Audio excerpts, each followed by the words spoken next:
Bonsoir à tous et merci de la fidélité à la télévision nationale. Au sommaire de cette édition, forte mobilisation à Kindia. Les populations expriment leur adhésion aux actions du chef de l'État général Mamadi Doumbouya. Une reconnaissance aux multiples projets déjà réalisés et en cours d'exécution dans le pays.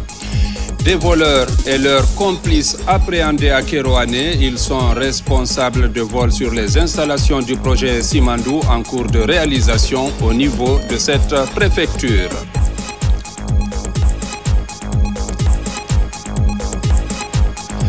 La troupe Batafon en Inde, une prestation qui a marqué les diplomates africains en service dans ce pays. Les temps forts dans ce journal.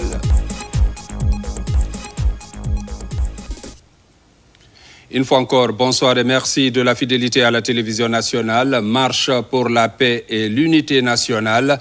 La Guinée maritime fait carton plein. Les populations de la Basse-Guinée sont massivement sorties ce samedi pour une marche de rassemblement. L'initiative vise à magnifier les acquis du CNRD et de son président, mais aussi réaffirmer l'engagement et la détermination de l'Abessani à accompagner le président Mamadi Doumbouya dans l'accomplissement de sa mission régalienne. Reportage adjudant-chef Aboubakar Kamanou.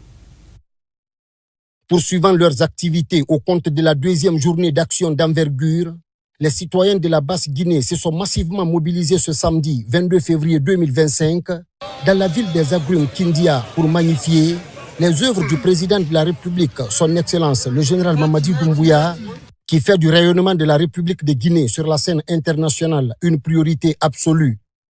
À travers une marche pour la paix et l'unité nationale dénommée Marche des rassemblements, les ressortissants de la Guinée maritime ont davantage concrétisé leur engagement et leur détermination sans faille à accompagner le président de la République dans l'accomplissement de sa noble et exaltante mission.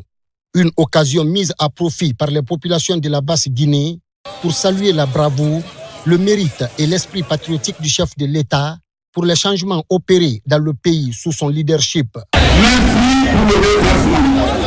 Merci au général Mamadi Doumbouya. Merci à toute la population. Toute la population pour faire le déplacement. Je voudrais vous dire merci. Ça montre la suffisance comme vous êtes pour le général Mamadi Doumbouya. Cette mobilisation montre la suffisance que vous êtes pour le général Mamadi Doumbouya. Je voudrais seulement dire la première bienvenue à tous ceux qui ont fait le déplacement pour Kindia ce matin. À la population de Kindia, nous avons dit, nous l'avons fait. Nous avons dit ensemble ici que nous allons remplir Kindia. Je crois que nous l'avons fait.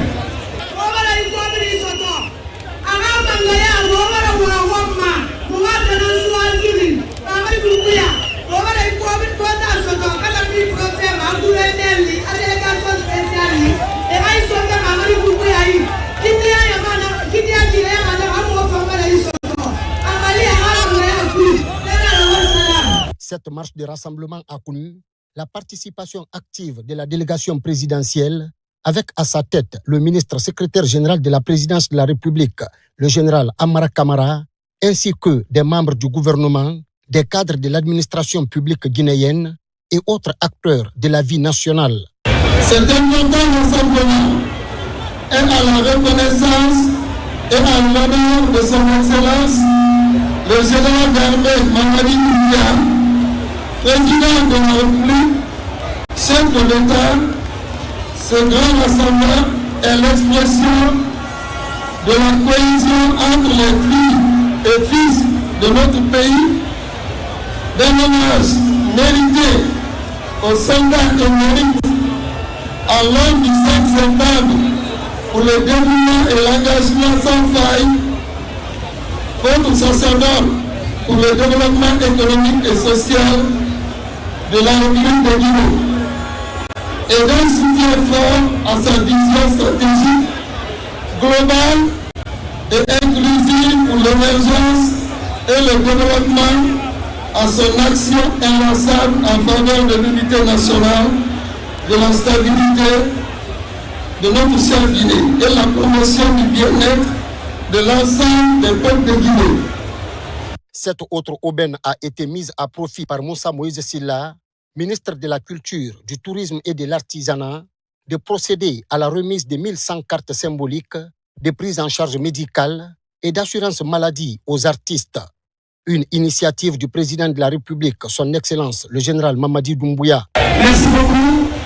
Nous allons donc procéder à la remise symbolique des cartes de prise en charge intégrale des artistes et professionnels de la culture. Pour la première phase, il s'agit de 1100 cartes médicales d'assurance destinées aux artistes et aux professionnels de la culture. C'est la première fois en République de Guinée. Je donne donc au nom du président de la République, le général Mamadi Doumbouya, cette carte d'assurance médicale intégrale à notre mère qui a beaucoup fait pour la culture guinéenne, Maman Ouyaké, maman, que je vous prie d'applaudir. La deuxième carte est remise au nom du chef de l'État à M. Kabakoulou.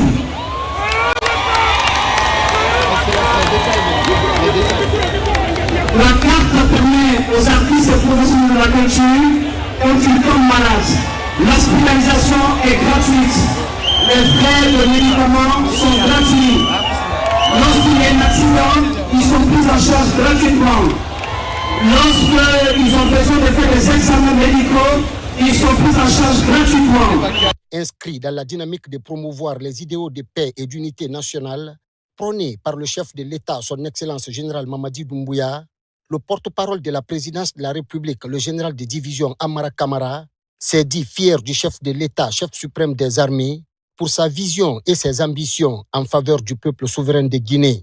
Cet après-midi, nous sommes témoins d'un moment historique, un moment où notre nation se tient unie, forte des valeurs qui caractérisent les populations de la Guinée maritime. Ces valeurs sont l'amour, la générosité, la fidélité, la loyauté, la sincérité et la conviction. Vous me permettrez de m'arrêter un moment en parlant dans notre langue locale, en disant que Basse Guinée, la rencontre de Famila, dans la nation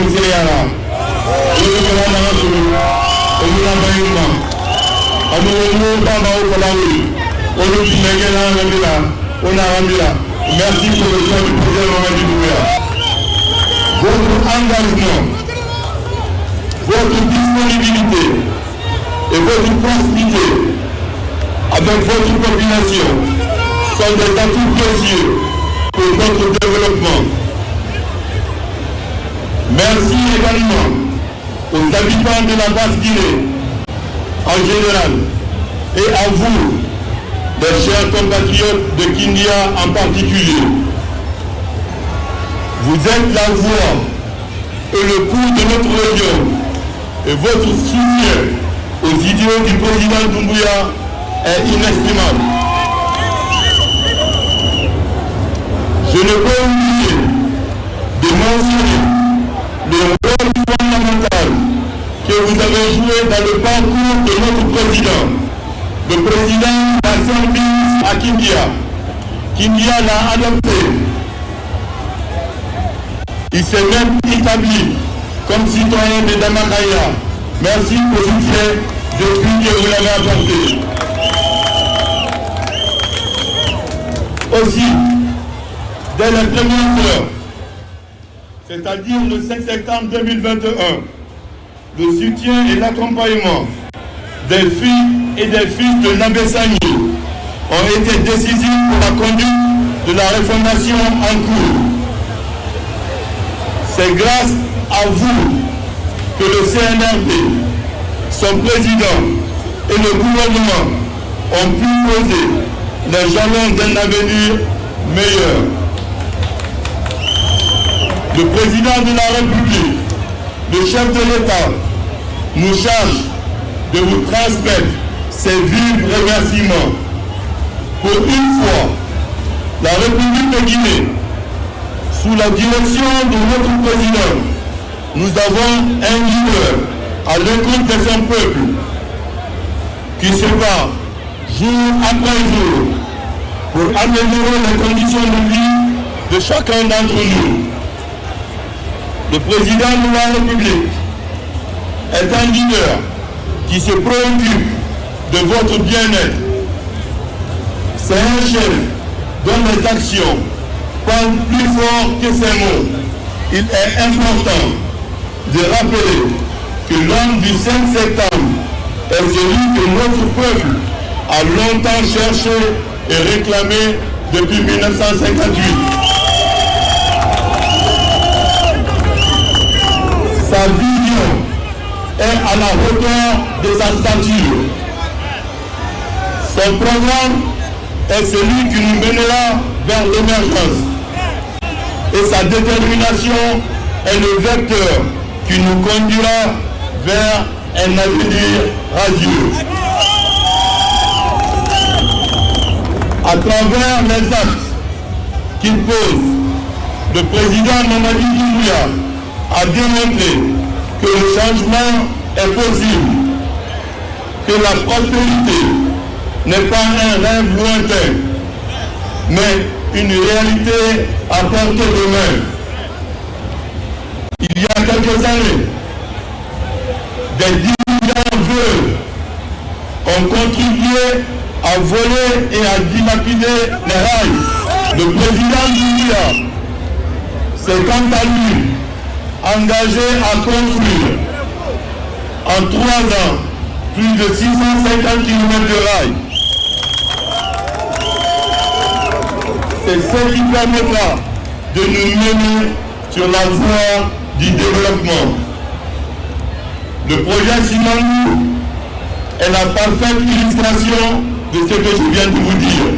L'idéal du président de la République n'est pas la division, mais une Guinée unie, une Guinée rassemblée, une Guinée prospère comme elle n'a jamais été. Ce soutien indéfectible à l'échelle nationale est aussi un motif de fierté.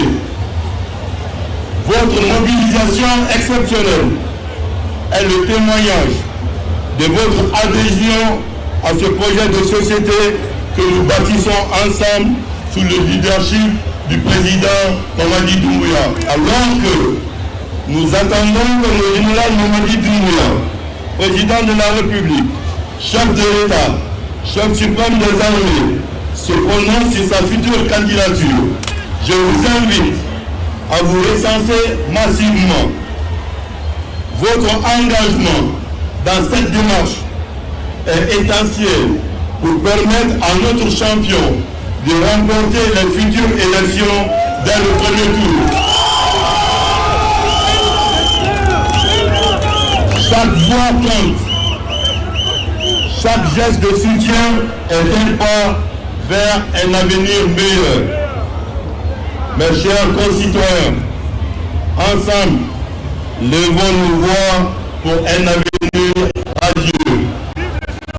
Vive le président Mamadi Doumbouya. Vive la Basse-Guinée. Vive la Guinée unie. Que Dieu bénisse la Guinée et les Guinéens. Partie de la contournante à la place des Martyrs, en passant par les quartiers Ferifou, Tafori et Almamia, entre autres, sur près de 6 km, une immense foule multigénérationnelle a exprimé sa joie et sa satisfaction quant aux actions de développement et plusieurs autres actes majeurs posés à travers le pays par le chef de l'État, chef suprême des armées.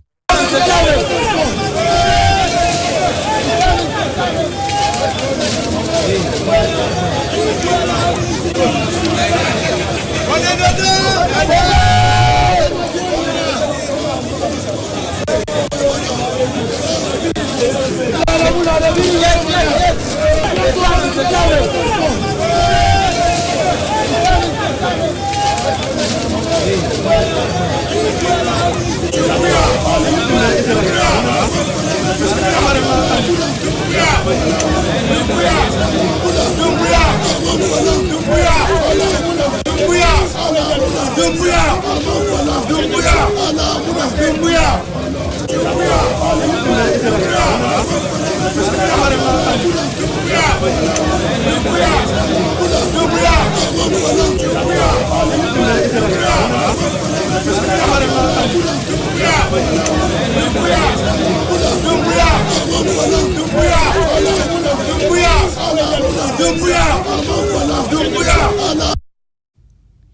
Les 4 régions naturelles de la Guinée ont donc répondu à l'appel de la Basse-Guinée. Ce matin, ils ont marché de la contournante de Kindia jusqu'à la place des Martyrs dans le cortège des slogans de reconnaissance envers le président Mamadi Doumbouya. Reportage Makeme Donzo, Mamadi Gassama, Alfaya Yassila. Ils ont certes des slogans différents, mais leur dénominateur est commun. Le président Mamadi Doumbouya doit rester. Une position d'ensemble réaffirmée et validée à l'unanimité par le comité de pilotage de la Basse-Côte pour la célébration des acquis du CNRD. C'est un slogan en sous-sous qui veut dire aidons-le, il travaille bien. Et c'est un slogan qui a fait l'unanimité au regard de tous les acquis et de tous les actes posés par le général Mamadi Doumbouya depuis le 5 septembre. Dans tous les domaines, que ce soit dans le domaine des infrastructures, dans le domaine de l'éducation, dans le domaine des médias, il y a eu des réformes partout. Cet événement a un côté particulier. Toute la Guinée est à Kindia pour la marche vers le rassemblement. Kindia a tendu la main à toute la Guinée. Donc ce ne sont pas seulement les ressortissants de la Basse-Côte ou de Kindia qui sont réunis ici. On a toutes les régions, on a toute la Guinée. Donc aujourd'hui à Kindia, toute la Guinée est venue apporter son soutien. Mais également, ce qui est extraordinaire dedans, c'est qu'il y a une solidarité. Et c'est justement cette solidarité qui peut nous conduire à la paix. Il n'a pas donné l'argent à tout ce monde-là pour qu'il soit soutenu. C'est à travers ces actes qu'il est en train de poser. C'est à cause de ces actes-là qu'il est soutenu par le peuple de Guinée. Et tout Guinéen patriote responsable qui aspire au bonheur et au développement de notre pays doit soutenir ce grand homme-là. Cette marche pour la paix est une preuve palpable de la mobilisation autour des actions du CNRD. C'est aussi une occasion pour les Guinéens d'exprimer leur soutien aux idéaux du président de la République qui passe au centre de ses priorités, le développement de la Guinée et le bien-être des Guinéens partout où ils se trouvent. Restons à Kindia pour parler aussi de cette cérémonie de certification de 100 cadres intermédiaires de la région. Cette troisième cohorte du projet d'appui au perfectionnement de l'administration publique porte le nom du général Amara Kamara. Retour sur cette cérémonie avec Mamadi Ternakamisoko. L'université de Kindia, témoin de ce pacte historique qui marque à jamais l'administration déconcentrée de la région. Pour la première fois, 100 cadres intermédiaires bénéficient d'une formation certifiante. Cette troisième cohorte, qui reçoit son certificat devant une pléiade de personnalités, dont le ministre secrétaire général de la présidence de la République, porte à 500 déjà formés et certifiés à travers le pays. Une grande satisfaction face à cette réussite. Cela montre une belle performance depuis que nous avons démarré le projet le 6 septembre 2024 à Zérékoré. Je constate effectivement qu'au fur et à mesure qu'on avance dans la formation, il y a une maîtrise de la méthode et la façon d'enseigner des formateurs et aussi une maîtrise du contenu et de ce qui est donné par rapport aux auditeurs. On me satisfait d'entendre qu'à Kindia, nous avons pu sortir 100%. Ça déjà, c'est une immense joie. Et vu que cette formation s'inscrit dans le cadre de la formation et le perfectionnement des cadres, je pense que cela va nous permettre vraiment de mieux nous comporter au sein de notre administration. La Guinée, sous le magistère du général Mamadi Doumbouya, a opté pour la qualification du personnel de l'administration pour plus de productivité. Politique ambitieuse portée par le ministère du Travail et de la fonction publique. L'un des problèmes de notre administration aujourd'hui, c'est que personne ne veut venir à l'intérieur servir l'État. Tout le monde veut rester à Conakry. C'est pour cela que nous avons décidé de décentraliser désormais ces services pour que les cadres qui acceptent de venir travailler à l'intérieur du pays puissent bénéficier les mêmes services que ceux des services centraux bénéficient. La deuxième innovation, c'est la prise en compte du genre. et également l'inclusion des personnes vivant avec handicap. Cette innovation a été renforcée aussi par la promotion de l'excellence. Tous ceux qui sont dans cette salle, ils n'ont pas été cooptés au hasard, ils ont soumis leur dossier, il y a eu des évaluations rigoureuses. C'est à l'issue de cette évaluation que la présélection a été faite. Et les certificats qui doivent être remis aujourd'hui ne sont pas aussi des certificats de participation, mais des certificats de réussite. Cette troisième cohorte du pays porte le célèbre nom du général Amara Kamara, ministre secrétaire général de la présidence de la République. Chers auditeurs, en choisissant de donner mon nom à cette promotion, à l'instar des autres promotions de la région de Zérékoré et de Kankan, vous avez fait honneur à l'homme du 5 septembre, le président Mamadi Doumbouya. Très modestement, et la vérité c'est que je suis juste un secrétaire qui met en œuvre la volonté et les orientations de son patron. Donc tout l'honneur et le mérite lui revient. Le président Mamadi Doumbouya a placé le renforcement des capacités des jeunes au cœur de la priorité de son gouvernement. Votre choix, chers auditeurs de la région de Kindia, me rappelle également la responsabilité qui est la mienne en tant que serviteur de l'État, mais aussi l'exigence que nous avons tous, vous et nous, de bâtir une administration publique performante, intègre, tournée vers le développement. Ce vaste programme de formation s'inscrit dans le cadre du projet d'appui au perfectionnement de l'administration publique PAPAP. Il est financé par l'Agence française de développement et mis en œuvre par Expertise France et l'Institut national de formation et de perfectionnement. Dans l'actualité encore, le Parlement guinéen se dote d'une télévision. La chaîne a été officiellement inaugurée hier vendredi devant un parterre d'invités. Ce média vient renforcer la visibilité des activités parlementaires. Reportage Robert Siditolno.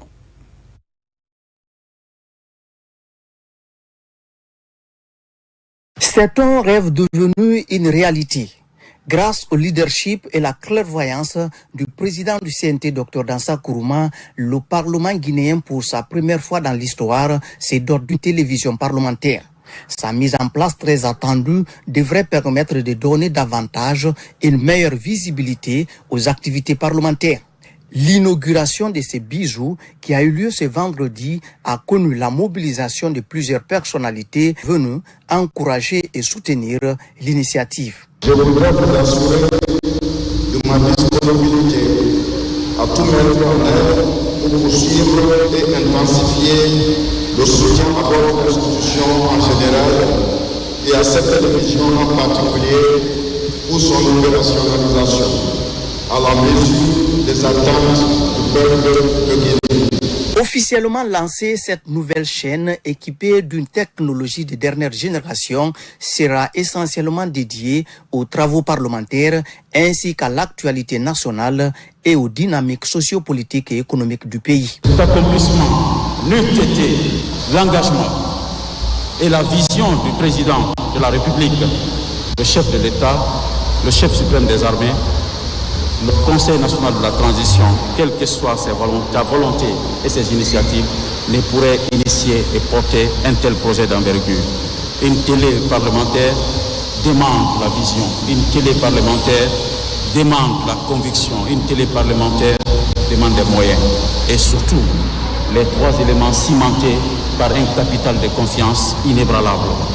C'est pourquoi je tiens également à exprimer ma profonde gratitude à son Excellence le général d'armée Mamadi Doumbouya, président de la République, dont la vision stratégique a permis la concrétisation de ce projet grâce à son engagement en faveur de la transparence et du renforcement des institutions républicaines. Nous franchissons aujourd'hui une nouvelle étape vers une initiative s'inscrit dans une dynamique de gouvernance responsable où la redevabilité et la participation citoyenne deviennent les piliers fondamentaux. La mise en place de cette télévision parlementaire vient s'ajouter à la relance de la radio parlementaire par Dr Dansa Kourouma. Avec ces différents outils d'information, ces nouveaux défis s'imposent, ceux de participer à la cohésion sociale, au vivre ensemble, à la consolidation de la paix à travers le traitement de l'information qui tient compte de l'éthique et de la déontologie. Et puis en immersion dans le pays profond, le Premier ministre Amadou Riba a inauguré à Kankan le siège du Fonds de développement social économique. Cette antenne régionale va renforcer la mise en œuvre des actions de développement local du gouvernement. Reportage Ousmane Bangoura. Kankan a désormais son antenne régionale du Fonds de développement économique et social. En immersion dans le pays profond, le Premier ministre, chef du gouvernement, inaugure le siège de l'antenne en présence des autorités locales. Cette infrastructure vise à renforcer la mise en œuvre des politiques de développement local du gouvernement. La maison est équipée de bureaux modernes, de salles de réunion. La réussite de ce programme ambitieux nécessite l'implication de tous les acteurs, autorités administratives et locales, chefs religieux et coutumiers, sociétés civiles et populations de la base. C'est cet ensemble que nous pourrons relever les défis du développement local et contribuer à l'atteinte des objectifs fixés dans le programme de référence intérimaire qui a fini cette année. L'ouverture de cette antenne ici à Nabaya devrait améliorer l'efficacité des interventions du FEDES dans des domaines comme l'éducation, la santé, l'autonomie des femmes et le développement économique. Le Fonds de développement économique et social a pris une longueur d'avance. Vous savez, dans la réalité, ceux qui prennent le leadership, ce sont ceux-là qui sont suivis. La question des politiques sociales, des politiques relatives à la solidarité, des politiques concernant, j'allais dire, la recherche dans d'autres systèmes économiques. Je pense à l'économie circulaire, je pense à l'économie solidaire, qui sont des aspects très importants aujourd'hui, peuvent s'articuler autour des structures et des bâtiments du Fonds de développement économique et social. C'est une réflexion que je vous lance. J'espère que dans les prochains mois ou les prochaines semaines, on aura l'occasion, de la manière la plus dépassionnée possible, examiner tout cela pour mettre en place des structures qui durent, qui sont pérennes et qui répondent à l'attente aussi bien des pouvoirs publics que des populations. À ce jour, des centres de santé, des écoles et d'autres infrastructures essentielles au nombre de 43 sont réalisés à travers le ministère du Plan et de la Coopération internationale. Direction Tougué pour parler aussi du lancement de la première édition de la lecture du Saint-Coran dans cette localité, une initiative du Collège des Sages de Tougué. Le but est d'invoquer la clémence divine pour la paix, l'unité nationale et le développement socio-économique. Reportage Souleymane Kamara, Fodé Kamara. C'est dans une ambiance de ferveur religieuse et de solidarité que cette grande communion spirituelle a débuté. Des centaines de personnes venues de toute la Guinée et même de l'étranger se sont rassemblées pour participer à cette initiative inédite. Au programme, des lectures du Saint-Coran, des prières collectives et des invocations pour la paix et le progrès. On était beaucoup déconnectés.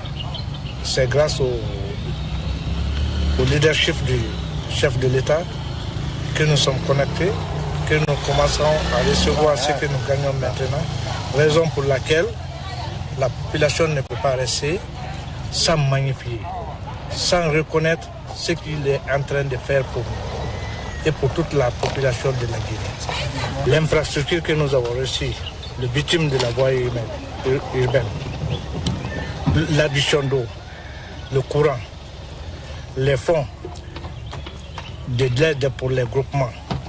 Au-delà de l'aspect spirituel, cette cérémonie vise à renforcer l'unité nationale et à soutenir les autorités locales et nationales.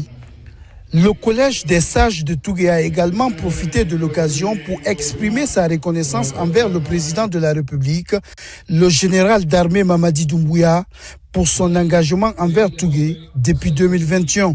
La commune de Tougué, les fils et filles de Tougué ont offert des parcelles au président Mamadi Doumbouya.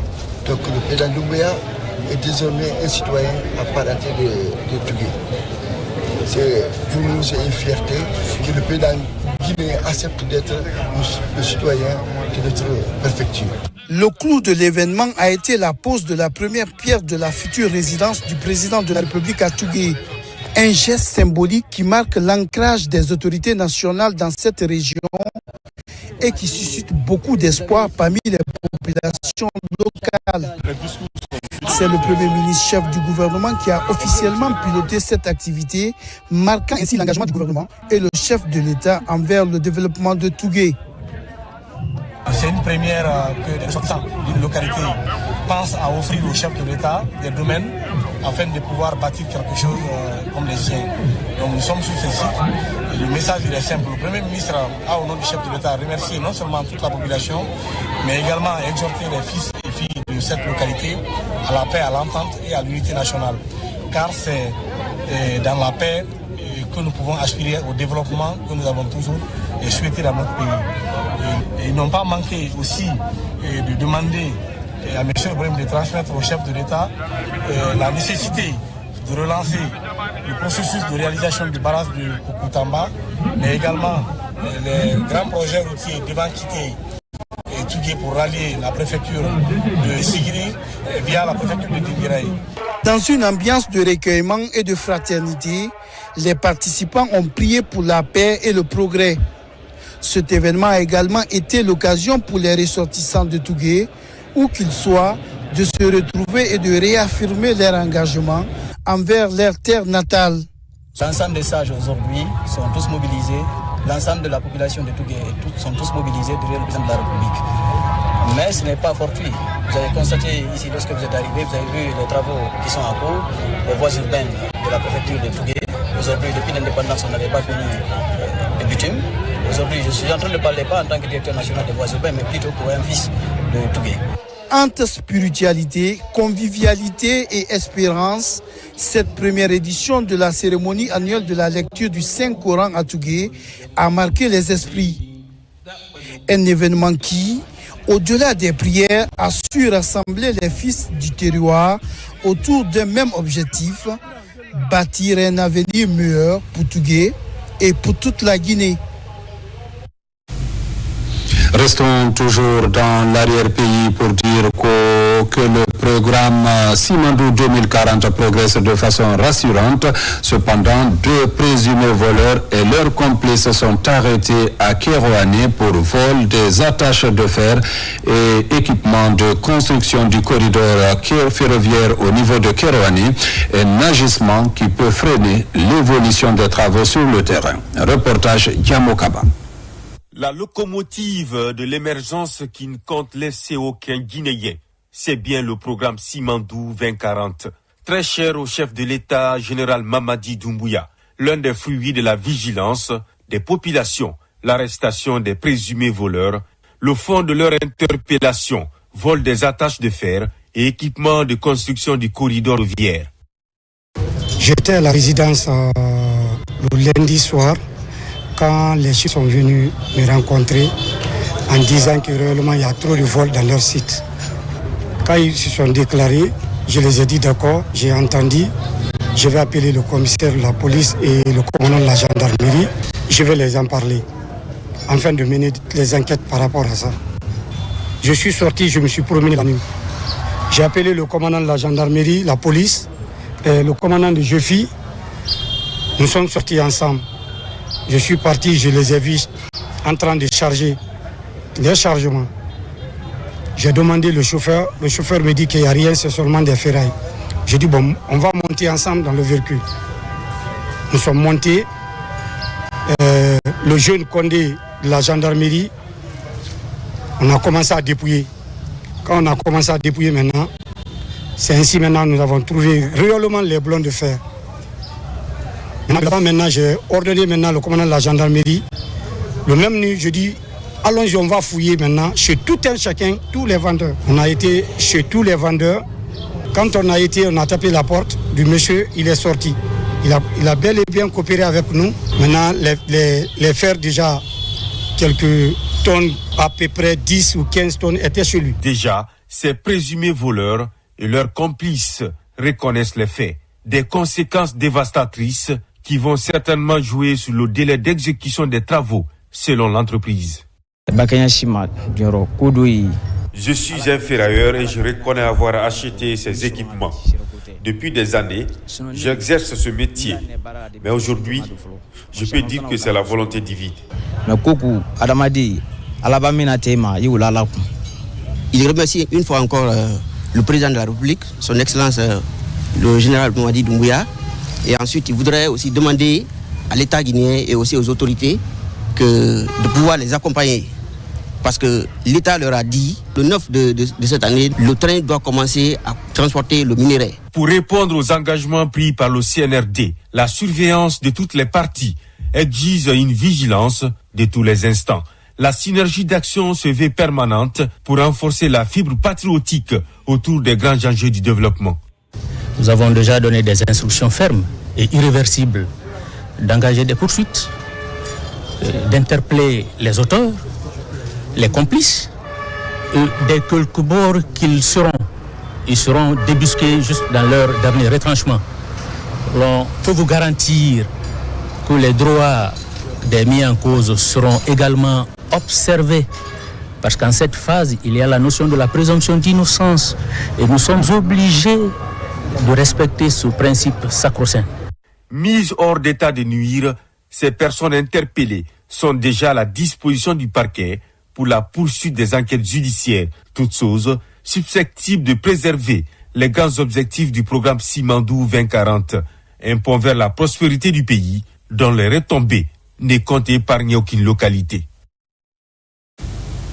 Allons à Sigiri où le centre d'apprentissage de formation professionnelle post-primaire et secondaire de Quintignan, construit par la SAG, a été inauguré. Il va aider les jeunes de Bouré à apprendre un métier pour faciliter leur insertion socio-professionnelle. Reportage Moussa Komara. À Quintignan, rien n'est encore perdu pour les jeunes. Déscolarisés ou non scolarisés, ils pourront désormais façonner leur avenir dans ces centres d'apprentissage et de formation post-primaire et secondaire. Construit depuis 2020 par la SAG, il dispose de 9 salles de classe modernes avec une capacité de 40 apprenants chacune, d'un bloc de latrines, d'un amphithéâtre de 200 places, de 2 fourrages, de 5 logements entièrement équipés pour les encadreurs et de 6 ateliers pour les formations pratiques. Notre objectif à travers ce centre est d'apporter aux jeunes de Bouré en particulier et de Sigiri en général une base solide de connaissances et de compétences professionnelles. Nous voulons leur offrir les outils nécessaires pour favoriser leur insertion dans l'industrie et promouvoir l'auto-emploi. Nous remercions chaleureusement la SAC pour cet investissement stratégique. Cette entreprise qui joue un rôle majeur dans l'économie locale prouve une fois de plus son attachement à la promotion du capital humain et au développement durable de notre communauté. À travers ces gestes, il contribue à former les cadres et les techniciens de demain qui pourront répondre aux défis du secteur minier et d'autres industries. Avec un coût total de 9 milliards de francs guinéens, ce centre officiellement inauguré va tout d'abord commencer avec 3 filières. La plomberie sanitaire, l'électricité bâtiment et la maçonnerie carrelage. Ce centre de formation est un outil essentiel pour la préparation de nos jeunes pour un développement inclusif et durable de notre pays, car aucun progrès n'est possible sans une main-d'œuvre qualifiée ayant les compétences requises pour répondre aux exigences du marché de l'emploi. Je voudrais vous rassurer de l'engagement de l'ensemble du gouvernement pour accompagner toutes les réformes engagées au sein du système éducatif en général et celui de l'enseignement technique et de la formation professionnelle en particulier. Ce bel exemple de la SAG représente un levier stratégique pour un développement inclusif et durable de notre pays. Une opportunité unique pour les jeunes de Bouré, foncièrement ancrés dans leur paillage, de se bâtir une vie professionnelle. À Kankan, encore, le ministre de l'Enseignement supérieur a conféré avec les étudiants et enseignants, occasion pour Alpha Bakar Bari de décliner la vision du chef de l'État quant au projet et programme de sa gouvernance, dont le recrutement prochain de 300 enseignants-chercheurs détenteurs de PhD guinéens, mais aussi étrangers. Le compte-rendu avec Mounir Bari. Cette immersion des membres du gouvernement à l'arrière-pays est une occasion ultime de partager avec les structures déconcentrées. À l'université de Kankan, par exemple, le ministre Alpha Bakar Bari s'entretient avec le monde universitaire et décline la vision stratégique du chef de l'État autour du programme Simandou. La communauté étrangère pense que le ministre de l'Enseignement supérieur et de la Recherche scientifique est aujourd'hui une icône en Afrique de l'Ouest à travers l'ouverture de la frontière pour recruter les enseignants-chercheurs venant des pays d'Afrique. C'est que notre président avait dit en son temps que le Mali et la Guinée sont deux poumons dans un seul corps. À travers ce recrutement maintenant, on peut dire bel et bien que la Guinée et les autres pays d'Afrique sont plusieurs poumons dans un seul corps. La rencontre élargie aux enseignants-chercheurs détenteurs de PhD récemment recrutés a permis au ministre de comprendre les réalités d'intégration et surtout la contribution de ces enseignants dans la qualification de l'enseignement supérieur en Guinée. L'université doit s'ouvrir au monde, ils ont un impact significatif et ils vont même au-delà des heures, des charges horaires assignées à leur contrat. Ils font du social, ils interagissent avec les étudiants, ils s'intègrent parfaitement dans la société, mais c'est ça aussi qu'on attendait. L'objectif de tout cela est très simple, c'est de faire ce que les autres ont fait pour se développer rapidement, et d'ouvrir les universités aux meilleurs du monde, afin que l'on puisse offrir aux meilleurs de nos institutions, à nos étudiants, le meilleur en termes de contenu et de qualité en enseignement. Les signaux du panafricanisme, d'intégrité ou encore d'excellence académique se matérialisent et la Guinée réaffirme son leadership et son engagement à favoriser l'intégration et l'inclusivité au sein de l'espace ouest africain. À l'université de Zérékoré également, la problématique de la qualification du système d'enseignement supérieur était en débat au cours d'une conférence animée par le rectorat. Il s'agit là d'inciter les quelques 2000 nouveaux étudiants orientés dans ce temple à s'inscrire dans la dynamique de qualification entamée sous la gouvernance CNRD. Lancé Kamisoko. À l'université de Zérékoré, l'innovation et la promotion de l'excellence deviennent les critères qui caractérisent ce temple du savoir engagé dans une dynamique de réforme depuis quelques années. L'objectif est de faire de chaque promotion des produits incontournables sur le marché de l'emploi. Mais pour gagner ce pari, chaque étudiant est appelé à se développer personnellement et à réfléchir sur ses aspirations futures. L'université de Zérékoré est bien plus qu'un simple établissement d'enseignement supérieur. C'est un lieu où se forment les leaders de demain, où naissent des idées innovantes et où s'écrit l'avenir de notre région et de notre pays, grâce au leadership de M. le recteur, Dr Oumar Keïta. De la création d'un cadre idéal à la qualification du corps enseignant, plusieurs conditions sont réunies aujourd'hui à l'université de Zérékoré pour faciliter l'apprentissage aux étudiants. Chers étudiants, votre orientation à l'université de Zérékoré est une chance.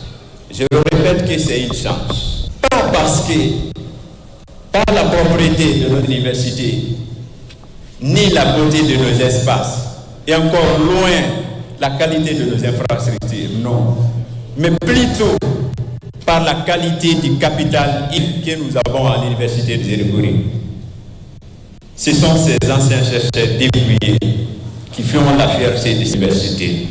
Je tiens à exprimer ma sincère gratitude au ministère de l'Enseignement supérieur et au recteur de l'université de Zérékoré pour les précieuses mesures prises en faveur des étudiants. Seule institution d'enseignement supérieur de la région forestière, l'université de Zérékoré devient de plus en plus l'une des destinations favorites des bacheliers de par la richesse de ses programmes, de la qualité de sa formation et de ses infrastructures.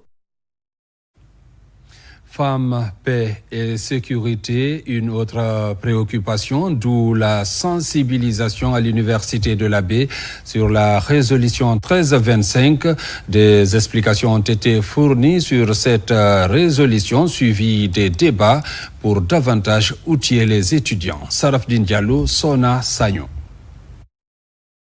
Cette résolution 1325 repose sur des piliers comme le rôle des femmes dans la prévention des conflits, la participation de la femme à la consolidation de la paix, une résolution adoptée à l'unanimité le 31 octobre 2000 par le Conseil de sécurité des Nations Unies. Elle concerne les droits des femmes, la paix et la sécurité. Vise ces journées de sensibilisation, c'est-à-dire que les étudiants et les agents des forces de l'ordre et de sécurité.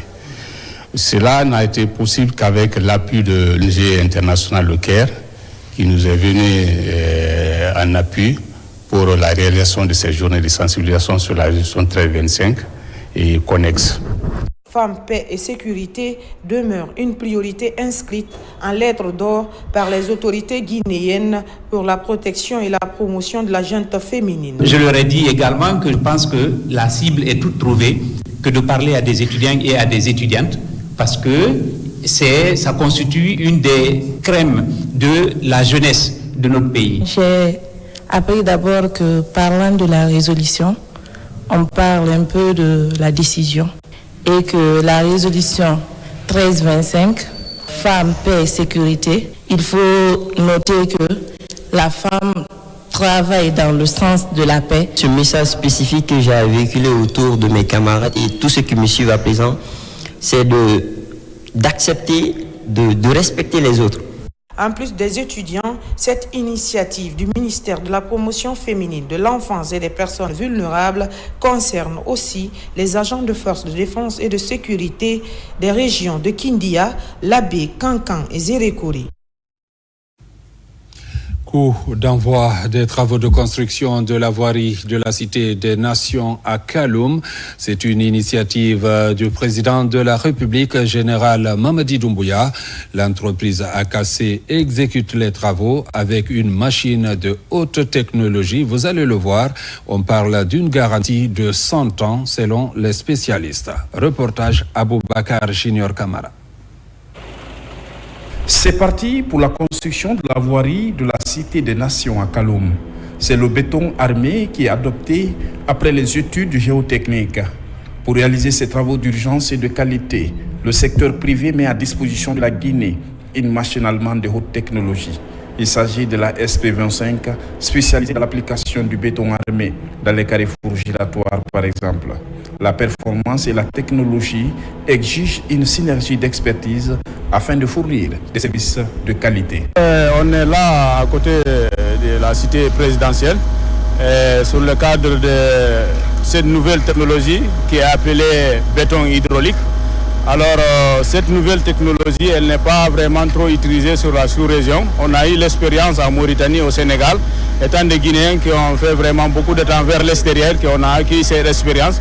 Alors avec vraiment la vision du chef de l'État pour améliorer les infrastructures et tout ce qui est issu de la nouvelle technologie, on est là aujourd'hui en Guinée en tant que Guinéens pour partager notre expérience. Des caniveaux aux trottoirs, des chaussées aux pistes d'atterrissage, cette machine n'a aucune limite dans l'application du béton armé, avec une flexibilité de réglage automatique selon l'épaisseur et la distance à mettre.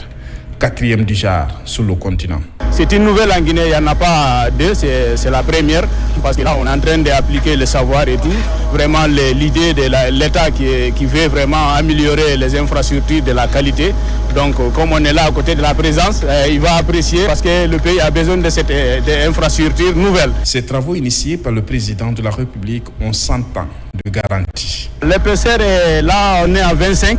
Cette machine-là, elle fait de 10 jusqu'à 40. On met un béton gouzonné. Il y a aussi des bétons qu'on appelle béton continu qui est ferraillé.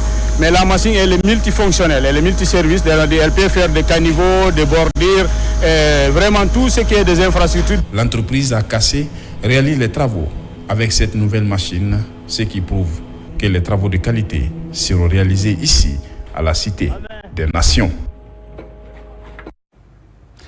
Commerce, signature d'un protocole d'accord entre le gouvernement et le secteur privé sur la fixation des prix des denrées de première nécessité.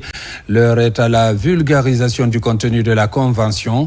Les prix sont fixés par zone, à savoir la zone spéciale de Conakry, ainsi que sur toute l'étendue du territoire national. Pour plus de précisions, suivez cet élément de reportage avec notre reporter Ali Badra Kondé. Quelques jours avant le mois saint du Ramadan et du Carême, un protocole d'accord est déjà obtenu portant fixation des prix des denrées de première nécessité. Après la signature, l'heure est à la vulgarisation du contenu de cette convention.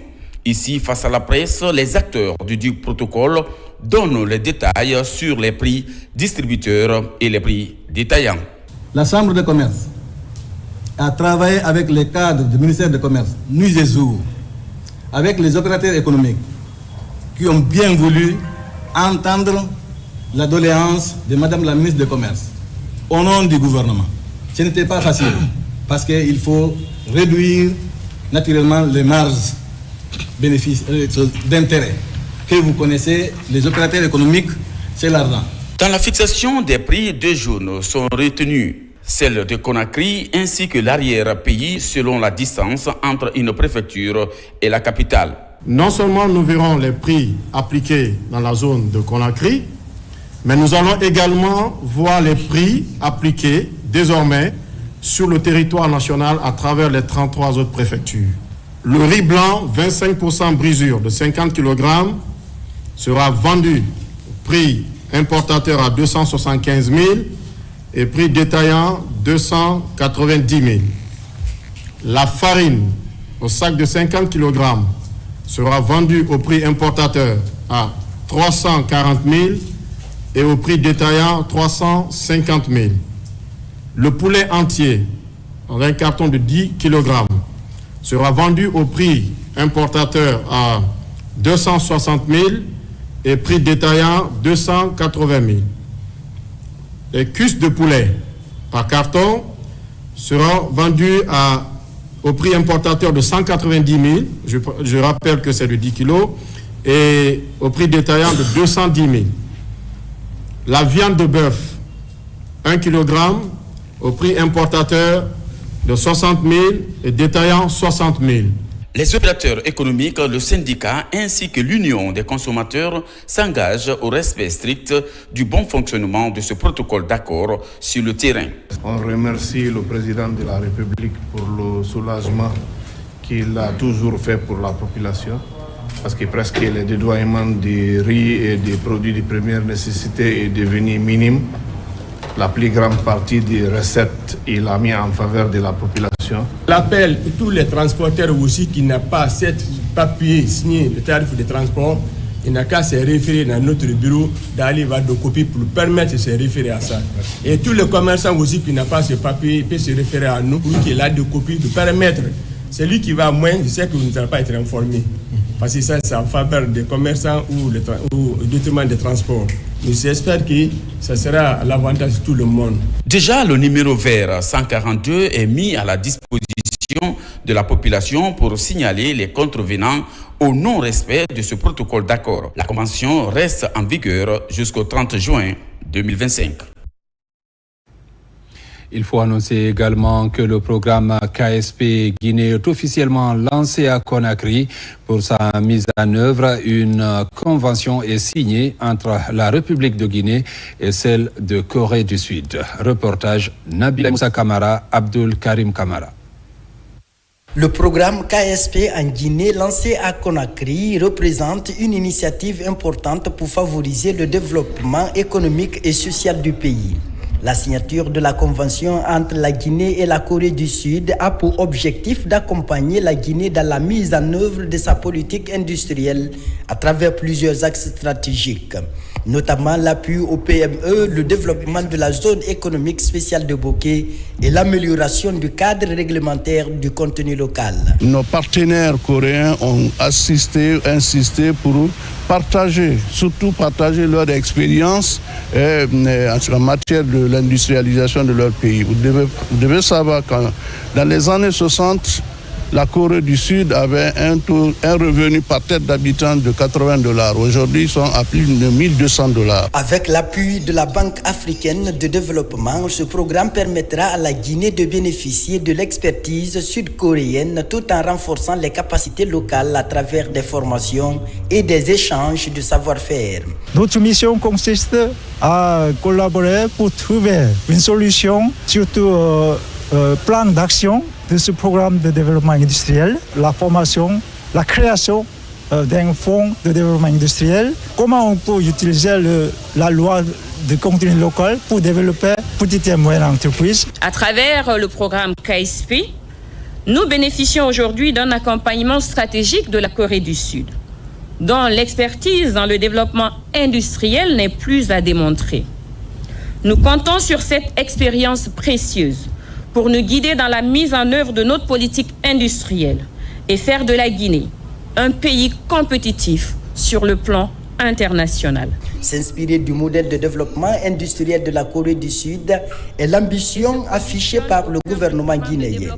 La diversification des relations entre les deux États va permettre à la République de Guinée d'exceller dans le domaine industriel. Environnement avec la restauration des paysages dégradés en Guinée forestière et en Haute-Guinée. Une vulgarisation des meilleures pratiques en la matière est en cours à Kissidougou. La direction des forêts et faune renforce les capacités de plus de 25 formateurs. Plus de précisions avec Ibrahima Woulem Fofana. En Guinée, le constat révèle que la plupart des têtes de sources et autres paysages sont souvent victimes d'actions de dégradation. C'est pour trouver une solution idoine à cette situation que la Direction nationale des forêts et de la faune est dans l'optique de faire de la restauration des paysages dégradés une priorité. Ici, à Kissidougou, 25 cadres formateurs enrichissent les connaissances en matière du projet dédié à la gestion intégrée des paysages dégradés. Le projet appuie les communes à travers les agents décentralisés de vulgarisation agricole et forestière, respectivement le CERPROCA et la DNF, pour qu'elles puissent planifier les activités de gestion intégrée des ressources naturelles et de restauration en intégrant ces activités dans leur plan locaux de développement PDL et leur plan annuel d'investissement PAI. L'initiative vise à renforcer les compétences de ces spécialistes sur les différents segments de ce projet financé par la FAO, Organisation des Nations Unies pour l'alimentation et l'agriculture. Des outils de base qui leur permettront de transmettre aux acteurs ciblés des notions de gestion et de planification du dit projet. Ce projet est en partie domicilié au ministère de l'Environnement et du Développement durable, plus précisément à la Direction nationale de forêt et faune. Et lors de l'atelier de bilan de l'exploitation 2022-2023 qui s'est tenu à Conakry, il a été demandé de renforcer la capacité de nos éléments sur le terrain. J'ai dit dans mon discours d'être très attentif, de suivre les formateurs et après l'arrivée dans les différentes préfectures de restituer. Pour rappel, ces 25 cadres formateurs viennent des régions de Zérékoré, de Kankan et de Farana. Ils retrouvent à leurs préfectures respectives outillés dans l'objectif de restituer fidèlement les connaissances acquises sur la protection de l'environnement. Santé, des consultations gratuites et autres dons de médicaments aux populations vulnérables ont marqué les couleurs de la célébration des 5 ans d'existence de la polyclinique Best Medical Center. La structure est en collaboration avec la Jeune Chambre internationale Conakry Leader. Question de toucher les plus vulnérables. Reportage Sona Sagnon. Santé pour tous. À l'occasion de ces 5 ans d'existence, la Polyclinique Best Medical Center, en collaboration avec la Jeune Chambre internationale Conakry Leaders, ouvre ses portes pour 2 jours de consultation gratuite. Un geste humanitaire à l'intention des malades en situation de précarité. Best, ça signifie bien-être, santé pour tous. Alors, pour être fidèle à notre idéologie, nous faisons une assistance gratuite des consultations ainsi que les soins, même des soins chirurgicaux à la population. Quelle que soit leur pathologie, ils seront consultés par les spécialistes de tous les domaines et ceux qui doivent être opérés seront aussi opérés gratuitement.